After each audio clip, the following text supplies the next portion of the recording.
Hello friends, नमस्कार।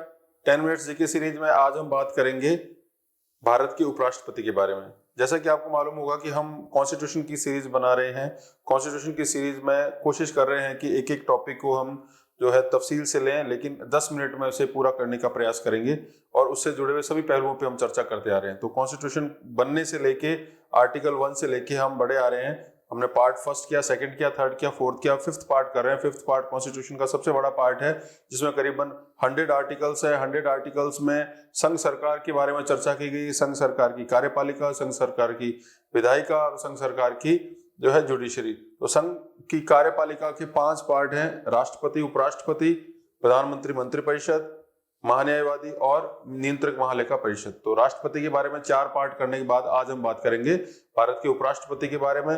भारत के उपराष्ट्रपति का पद अमेरिका के उपराष्ट्रपति के पद से प्रभावित है।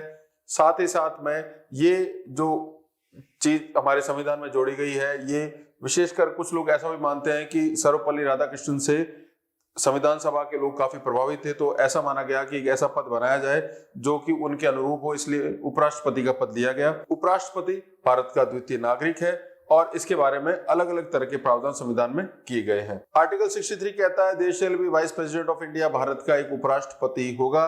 उपराष्ट्रपति कौन बन सकता है? उपराष्ट्रपति पद के लिए वैसे ही योग्यताएं हैं जैसे राष्ट्रपति के लिए चाहिए। भारत का नागरिक होना चाहिए, मिनिमम 35 साल की उम्र होनी चाहिए। और जहां राष्ट्रपति में हमने देखा था कि उसमें लोकसभा के मेंबर बनने की सारी योग्यताएं होनी चाहिए, यहाँ पर राज्यसभा के मेंबर बनने की योग्यताएं उपराष्ट्रपति के पद के साथ जुड़ी हुई है। आर्टिकल 102 में कहा गया है कि राज्यसभा का सदस्य बनने की क्या योग्यताएं हैं, वही योग्यताएं जो है राष्ट्रपति के उपराष्ट्रपति के पद के लिए आवश्यक मानी गई। आर्टिकल 66 ये कहता है कि उपराष्ट्रपति न तो लोकसभा का सदस्य होता है, न राज्यसभा का सदस्य होता है, न ही किसी विधायिका का सदस्य होता है। और अगर वो उपराष्ट्रपति के पद पर आ जाते हैं तो उनको उस पद से जो है इस्तीफा देना आवश्यक हो जाता है। अब उपराष्ट्रपति के पद का जो, चूंकि उपराष्ट्रपति का पद जो है वो निर्वाचित पद है, तो निर्वाचन की क्या क्या योग्यताएं होनी चाहिए। जैसे राष्ट्रपति के लिए 50 प्रोपोजल और 50 सेकेंडर्स थे, वैसे ही उपराष्ट्रपति के पद में गंभीरता लाने के लिए प्रावधान है कि 20 लोग जो है 20 एमपी जो है उसको प्रस्तावित करेंगे और 20 उसको सपोर्ट करेंगे। 15,000 रुपए की उनको सिक्योरिटी रखवानी होगी। इलेक्शन कमीशन उनका जो है इलेक्शन कंडक्ट करवाएंगे। और खास बात यह है कि ये जो निर्वाचन प्रणाली है राष्ट्रपति से मिलती जुलती है, थोड़ा सा इसमें फर्क है। राष्ट्रपति के चुनाव का जो निर्वाचक मंडल है, अप्रत्यक्ष चुनाव में हमेशा निर्वाचक मंडल होता है, प्रत्यक्ष चुनाव में हमेशा सबको वोट देने का अधिकार होता है। तो अप्रत्यक्ष चुनाव है, परोक्ष चुनाव है, इनडायरेक्ट इलेक्शन है, इसलिए वोट देने वाले लोग कम होंगे। उसे इलेक्टोरल कॉलेज या निर्वाचक मंडल कहा जाता है।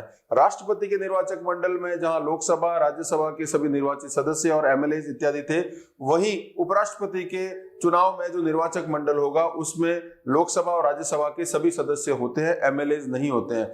इसमें निर्वाचित और नामांकित यानी इलेक्टेड और नॉमिनेटेड दोनों तरह के मेंबर्स शामिल होते हैं। निर्वाचन का स्वरूप वही एकल संक्रमणीय मत प्रणाली होगा और प्रोपोर्शनल रिप्रेजेंटेशन यानी आनुपातिक प्रतिनिधित्व, यानी वोट देने वाले लोगों के मतों की संख्या न गिनकर उनके वोट की वैल्यू निकाली जाती है। वोट वैल्यू निकालने का फॉर्मूला बिल्कुल वैसा ही है जैसा कि राष्ट्रपति का, थोड़ा सा चेंज है और इतना निटी-ग्रिटी में सवाल नहीं आता, तो आप इसमें ज्यादा उलझिए मत। अगर उपराष्ट्रपति के पद से लेकर कोई विवाद उत्पन्न होता है तो संविधान में ये प्रावधान है कि वो मामला सीधा सुप्रीम कोर्ट जाएगा, 5 जजों की बेंच उसको सुनेगी और उसके लिए एक सिक्योरिटी का 20,000 की सिक्योरिटी का भी प्रावधान किया हुआ है। अब उपराष्ट्रपतियों की अगर बात करें तो पहले उपराष्ट्रपति सर्वपल्ली राधाकृष्णन थे। पहले उपराष्ट्रपति 2 टर्म पूरे किए उन्होंने, उसके बाद में सीधे हामिद अंसारी उपराष्ट्रपति बने जिन्होंने 2 टर्म पूरे किए। तो 2 ही उपराष्ट्रपति ऐसे हुए जिन्होंने 2 कार्यकाल पूरे किए।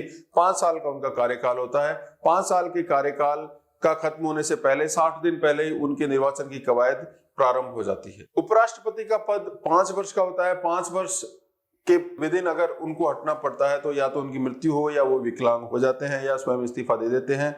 राष्ट्रपति को जो हटाने की जो प्रक्रिया वो भी संविधान में दी गई है और हटाने की प्रक्रिया के लिए इम्पीचमेंट शब्द का प्रयोग नहीं हुआ है, उसके लिए केवल सिंपल शब्द प्रयोग हुआ है, रिमूवल, हटाने की प्रक्रिया।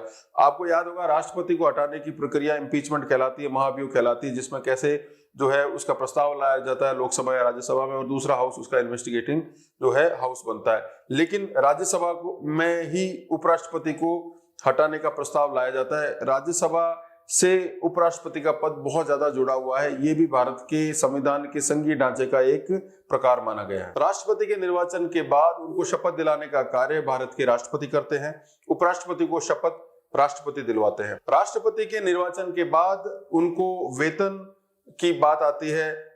उपराष्ट्रपति का जो वेतन है वो 4 लाख रुपए प्रति माह है।